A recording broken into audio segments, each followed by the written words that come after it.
Brittany Zamora is not only accused of sexual misconduct off campus, but on campus as well. Students came forward to the school principal saying they believed she was dating a student. Someone brought forth suspicions about the nature of the relationship between the boy and sixth grade teacher. This is the 13th video in a series I've been posting on the subject of teachers caught violating their professional oath in the most scandalous fashion. Click on the card in the upper right-hand corner of the screen to see that playlist. One of the most highly publicized stories involving sexual misconduct committed by teachers in recent years was that of Brittany Ann Zamora. The salacious story generated millions of clicks and was an international curiosity. The disturbing details of the tale are contained in the following narrative, which is based on available reporting as of the date that I'm posting this video.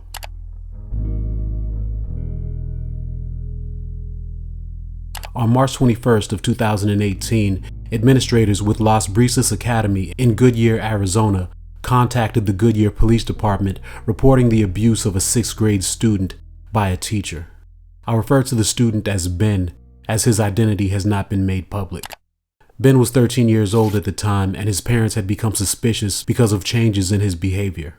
Suddenly he was more interested in girls, and he'd become strangely secretive. So his dad and stepmom installed an app on his cell phone that would allow them to monitor his use of the device. Soon the app would alert Ben's parents to suspicious text messages he was receiving.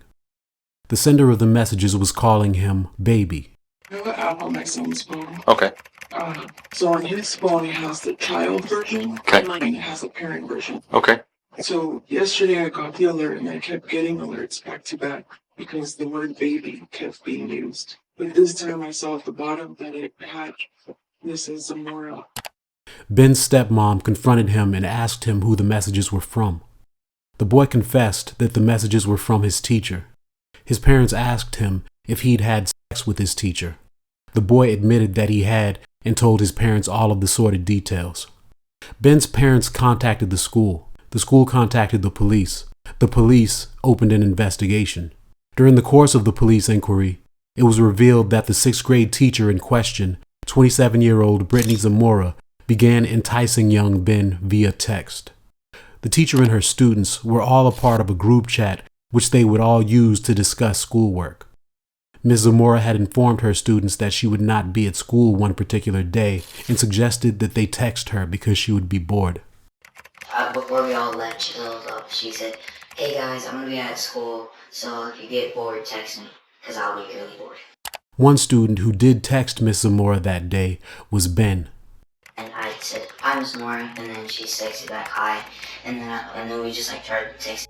According to Ben, private text conversations he initially had with the teacher soon became flirtatious.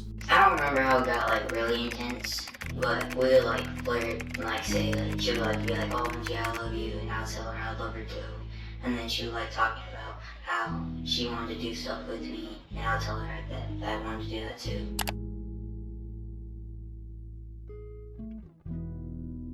In interviews with the police, Ben told investigators that between February and March, he and Ms. Zamora had several sexual encounters. On 3 occasions, the two engaged in vaginal intercourse. There were 2 instances where the student performed oral sex on the teacher and 3 times where Zamora reciprocated. The abuse occurred in the teacher's classroom or in her car.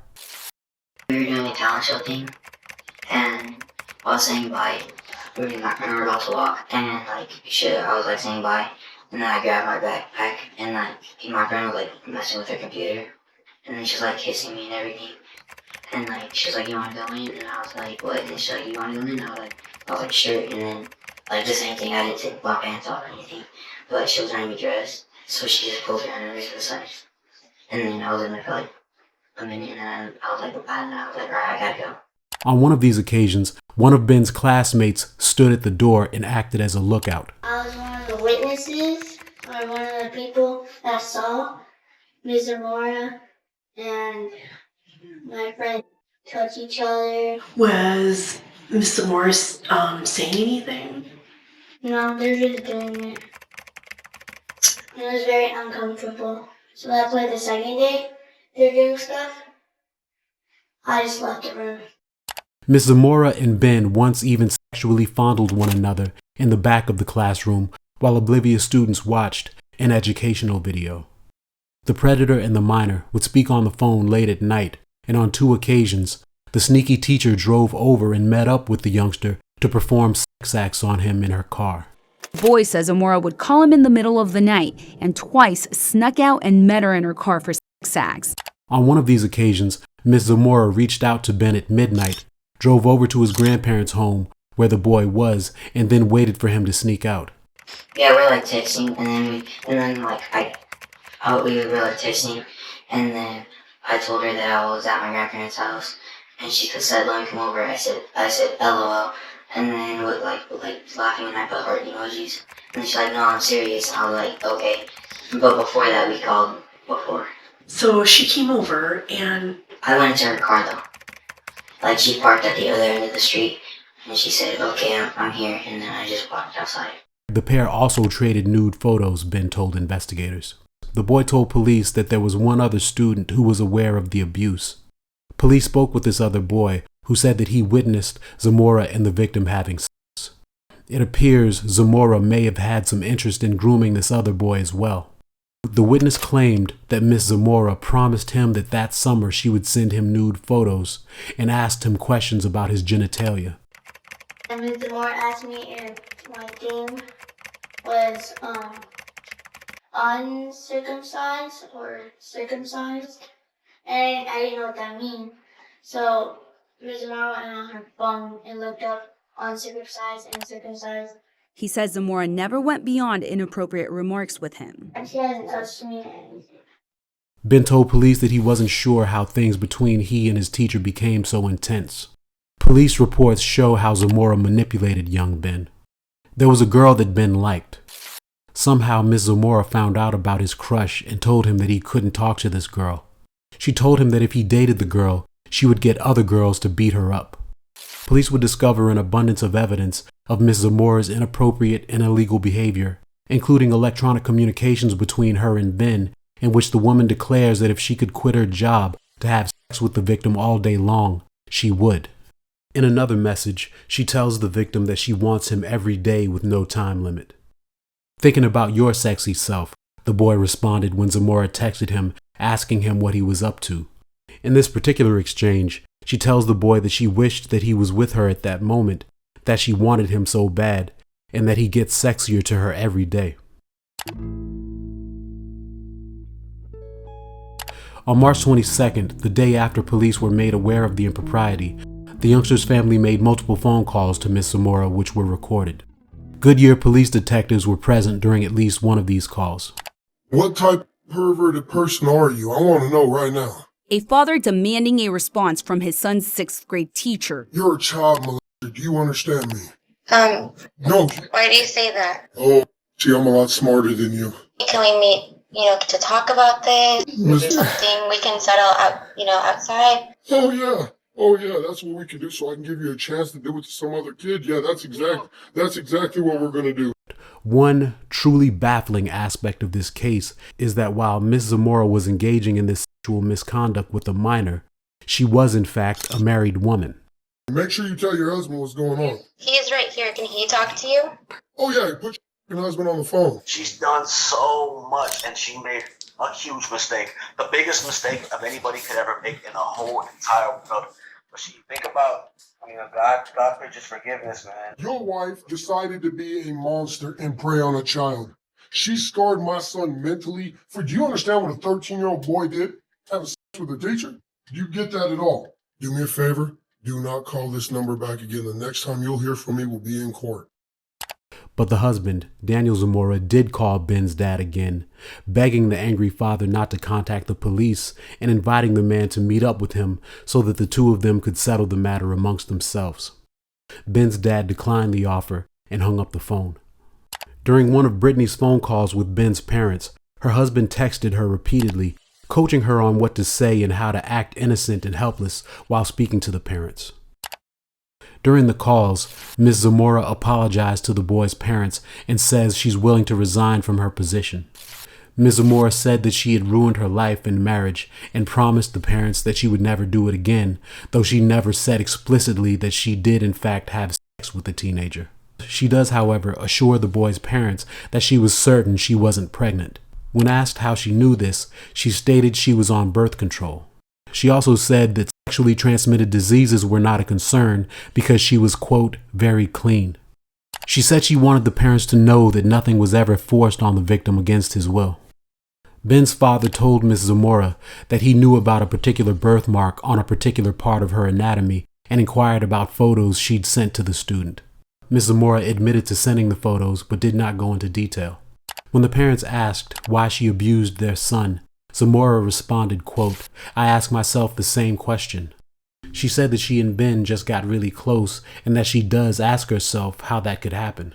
They just got close, she said. She told Ben's parents that she didn't want to be on the news. She insisted they meet with her so they could speak in person. I don't want to say stuff and have me recorded right now and bring this to court and have me go to jail for the rest of my life, Zamora said during the call.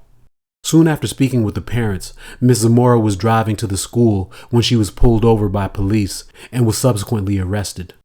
Yep, I'm on. So as I said before, this officer has a body cam on him as well, so just to make you feel more comfortable, even though... Hey Brittany, come on over here. Yeah.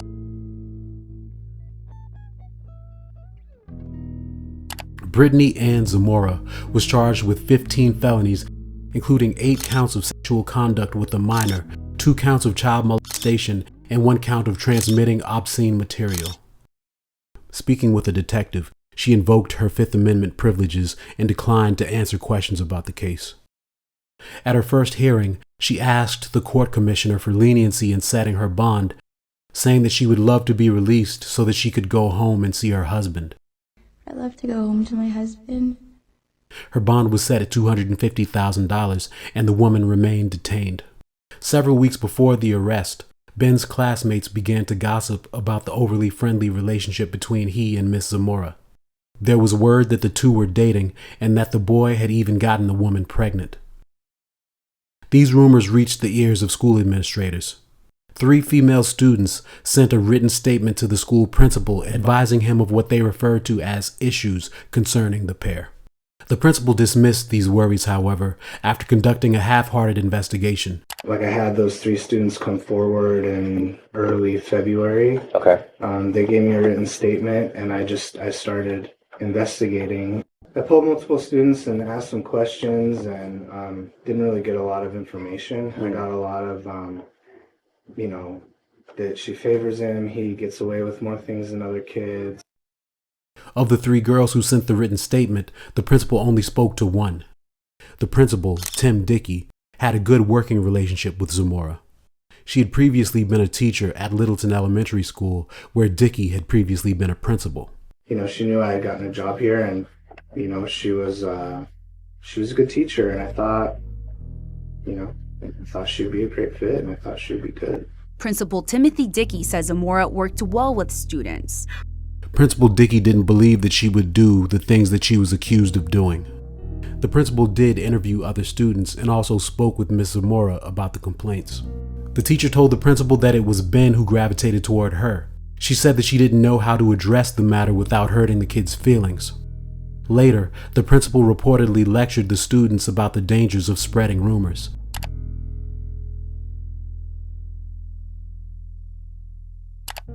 In January of 2019, the victim's parents filed a lawsuit against the Liberty Elementary School District and Zamora's husband, claiming they knew about the teacher's misconduct more than a month before parents discovered the abuse. The lawsuit also alleges that the district is liable because much of the sexual misconduct happened during school hours or on school property. The family sought $2.5 million in damages. Subsequently, Ben's family settled with Brittany's husband for an undisclosed amount. A lawyer representing the family in the matter said that Ms. Zamora's misconduct devastated young Ben's family. The lawyer said that the ordeal affected Ben individually, it affected the family dynamic in his home, and it affected his behavior and his schooling. The lawyer said furthermore that the scandal disrupted the family's living situation, uprooted his family, and forced them to move. In June of 2019, 16 months after her arrest, Zamora pleaded guilty to sexual conduct with a minor, attempted molestation of a minor, and public sexual indecency. At her sentencing hearing in July, the disgraced ex-teacher spoke to the court and apologized to Ben's family. I want to start off by apologizing to the victim and his family. I'm sorry for any undue stress or pain that I may have caused. I'm ashamed of my actions and am completely remorseful and truly regret what took place.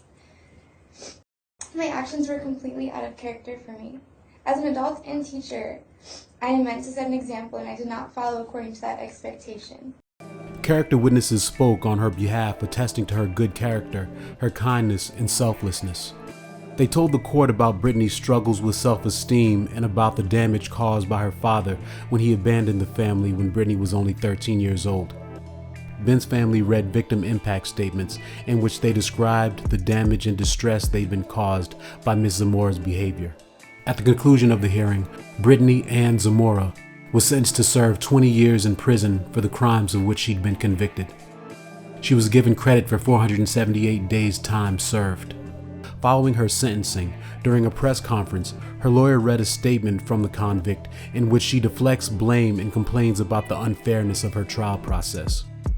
After going through the court process for the last 16 months, I can truly say that I have been unfairly treated.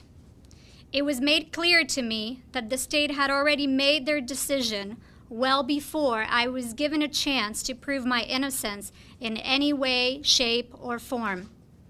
I am here to tell you that I'm not a monster the media has projected me to be. She was then transferred to the Arizona State Prison at Perryville. The following year, in May of 2020, from behind bars, Brittany Zamora filed for divorce from her husband, Daniel. The woman is scheduled to be released from prison in the year 2038. She will then be 47 years of age. What's up, you guys? Thanks for tuning in. Thanks for liking. Thanks for subscribing. Thanks for commenting. Special thanks to all of you who are returning viewers. I really appreciate you guys coming through and giving me a little bit of your time and attention. I couldn't do this without you. Hope all is well with all of you. See you in the next one. Peace.